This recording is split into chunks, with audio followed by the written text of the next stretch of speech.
পাছত আছে হেৱানী টিছপি children self help group Mahamaya সামিলাংশ।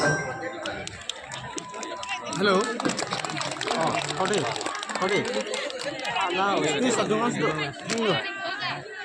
তেখেতৰ পাছত আছে চম্পা ৰংনামী chairman self help group Sachin ঠাণ্ডা ৰংপুৰ।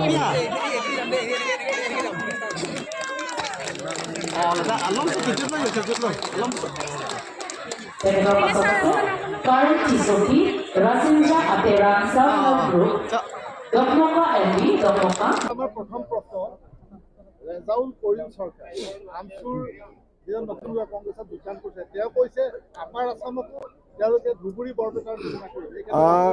যোৱাকালি তিতাবৰত মই এই বিষয়ে উল্লেখ কৰিছোঁ যে কংগ্ৰেছৰ সভাপতি গৌৰৱ গগৈৰ উপস্থিতি আমচুৰ প্ৰাক্তন সভাপতি ৰেজাউল কৰিমে কংগ্ৰেছত যোগদান কৰে আৰু যোগদান কৰাৰ প্ৰথমখন সভাতে তেওঁ ঘোষণা কৰে যে মই শিৱসাগৰ তিনিচুকীয়াক ধুবুৰী বনাম আৰু বৰ অসম নিৰ্মাণ কৰিম। এতিয়া আপোনালোকে মোক কওক যে ধুবুৰী জিলাত 85% বাংলাদেশী মূলৰ লোকে বাস কৰে। ৰংপুৰ ময়মনসিং এই জিলাবিলাকৰ পৰা ধুবুৰীত আহি লাহে লাহে আমাৰ মানুহখিনিক তেওঁলোকে সংখ্যালঘিষ্ঠ কৰিলে আৰু 85% মাটি বাৰী তেওঁলোকে দখল কৰিলে। আমি ভাবিছিলোঁ তেওঁলোক ধুবুৰীতে থাকিব আৰু আগুৱাই নাহিব, কিন্তু এইবাৰ তেওঁলোকে কৈছে নহয়, ধুবুৰীতে শেষ হৈ যোৱা নাই, আমি শিৱসাগৰ পাৰ হৈ একেবাৰে তিনিচুকীয়া পামগৈ আৰু আমি বৰ অসম নিৰ্মাণ কৰিম। তাৰমানে ৰংপুৰ আৰু ময়মনসিং মূলৰ মানুহ লৈ অসমত বৰ অসম নিৰ্মাণ হ'ব নেকি? আজি স্বৰ্গদেউ চাওলুং চুকাফা মহাপুৰুষ শ্ৰীমন্ত শংকৰদেৱে বৰ অসম নিৰ্মাণৰ পৰিকল্পনা কৰিছে। তাততো বাংলাদেশী মূলৰ মানুহ নাছিলে। আজি তেওঁ কৈছে ধুবুৰী বনাম। শিৱসাগৰ তিনিচুকীয়া ডিব্ৰুগড়ৰ এটা নিজস্ব ঐতিহ্য আছে, সংস্কৃতি আছে, পৰম্পৰা আছে আৰু ই হাজাৰ বছৰ প্ৰাচীন পৰম্পৰা। তাত ৰেজাউল কৰিমে কি বৰ অসম বনাব ধুবুৰী বনাই? আৰু এই কথাখিনি কাৰ আগত কৈছে? গৌৰৱ গগৈৰ আগত। মই যদি মিটিঙত থাকিলোহেঁতেন মই লগে লগে ক'লোহেঁতেন তোমাৰ জইনিং কেঞ্চেল। কিন্তু ওলোটাই গৌৰৱ গগৈ কি কৈছিল? নহয় নহয়, ৰেজাউল কৰিমে একো ভুল কৰা নাই, বৰ অসমৰ কথা কৈছিল। আৰে ধুবুৰী তিনিচুকীয়া বনিব, ধুবুৰী শিৱসাগৰ বনিব, সেইখন বৰ অসম হ'ব নে বৰ বাংলাদেশ হ'ব? তাৰমানে তেওঁ বৰ অসমৰ নামত বৰ বাংলাদেশ বনাব খুজিছে। সেইকাৰণে গৌৰৱ গগৈৰ কথা, পাকিস্তানৰ কথা মানুহে গৌৰৱ গগৈক যে বেয়া পায়, এইটো কথাৰ কাৰণে বেয়া পায়, কাৰণ তেওঁৰ চফ্ট কৰ্ণাৰটো সদায় মিয়া মুছলিমৰ লগতে আছে, আমাৰ অসমীয়া মানুহৰ লগত নাই। মই আশা কৰিম কংগ্ৰেছৰ বাকী মানুহবিলাকে ৰেজাউল কৰিমক গতিয়াই উলিয়াই দিব কংগ্ৰেছৰ পৰা। কি শিৱসাগৰক তেওঁ ধুবুৰী বনাব খুজিছে?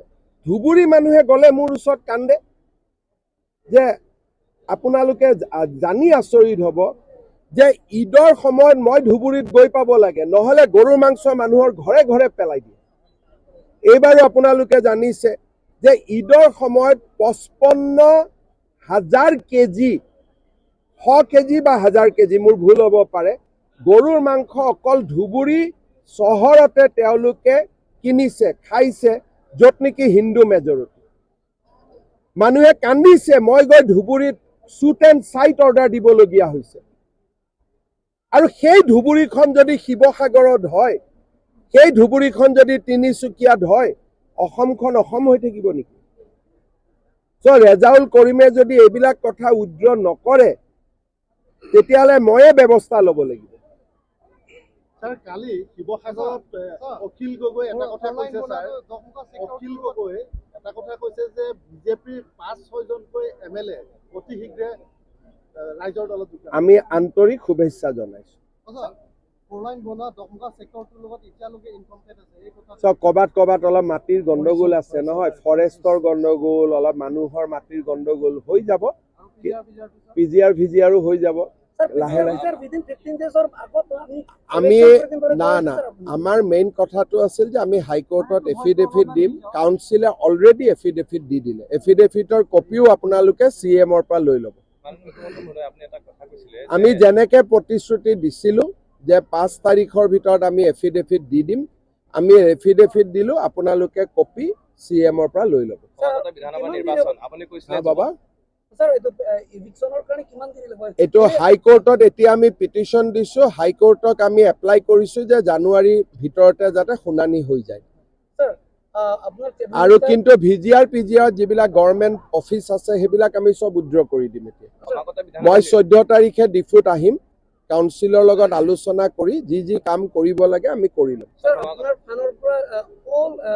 কাৰ্বি আংলঙৰ কিবা ফাণ্ড দিয়া আছিলে এইটো টাউন কমিটিৰ লাখ 2 লাখ মই নাজানো বাবা একো ডেভেলপ হোৱা নাই কাৰ্বি আংলঙত ইমান ডেভেলপ হৈছে ডকমকাৰ পৰা কুঠৰি ৰাস্তা বাবা নাই বহুত জায়গাত হোৱা নাই আৰে ইমান কাৰ্বি আংলঙত ডেভেলপমেণ্ট হৈছে গোটেই অসমৰ মানুহে হিংসা কৰে ইমান কাৰ্বি আংলঙত কাম হৈছে এতিয়া গোটেই যেতিয়া অসমৰ বেলেগ মানুহ কাৰ্বি আংলঙত ফুৰিব আহে মোক গৈ দাদা কাৰ্বি আংলঙত ইমান টকা দিছে আমাক নিদিয়ে বুলি কয় স্যার সমষ্টি বাইছত 10 লাখ কৈ দিয়া পিএছত 10 লাখ দিয়াটো কিছুমানটো ভালকৈ কাম হোৱা নাই স্যাৰ কৰাই দিব লাগিব তোকো দি দিম বাবা তই অলপ সুপাৰভাইজ কৰি দিবি ঘাট এলএসি আন্ডাৰত কি কোনটো টিভি আমাৰ কোনটো TV sir Karbi Anglong flash news sir flash news 14 তাৰিখে মই আহিম ফ্লেশ নিউজৰ পৰা মোক এটা ৰিপৰ্ট দি দিলে হল ক'ত কাম হোৱা নাই হ'ব হেণ্ডশেক কাৰদম